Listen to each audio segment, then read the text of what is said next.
أكد مصدر من الشركة الوطنية لإنجاز وتدبير المنشآت الرياضية سونارجيس أن الأشغال بالمجمع الرياضي الأمير مولاي عبد الله بمدينة الرباط تسير وفقا للخطة الموضوعة. وأوضح المصدر ذاته أنه سيتم الشروع في تسقيف مدرجات الملعب بعد التوصل بمعدات جديدة هذا الأسبوع، مشيرا إلى أن الأشغال على مستوى المدرجات اقتربت من نهايتها.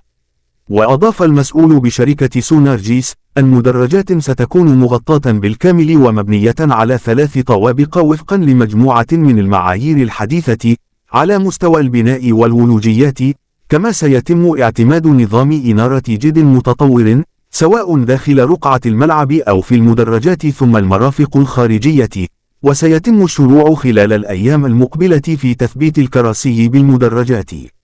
وبلغت الأشغال مراحل متقدمة، وينتظر أن يتم الانتهاء منها في نهاية السنة الجارية أو مطلع السنة المقبلة كحد أقصى. وسيتم إنشاء موقف تحت أرض خاص بالسيارات وبعض المرافق الأخرى الترفيهية والخدماتية التي ستتواصل بها الأشغال بعد الانتهاء من بناء الملعب. وتم تخصيص 300 مليار سنتيم لإعادة بناء ملعب مولاي عبد الله الذي سيتسع إلى 70,000 متفرج، وينتظر أن يحتضن مباريات المنتخب المغربي في كأس إفريقيا المقبلة، بالإضافة عن المباراة النهائية.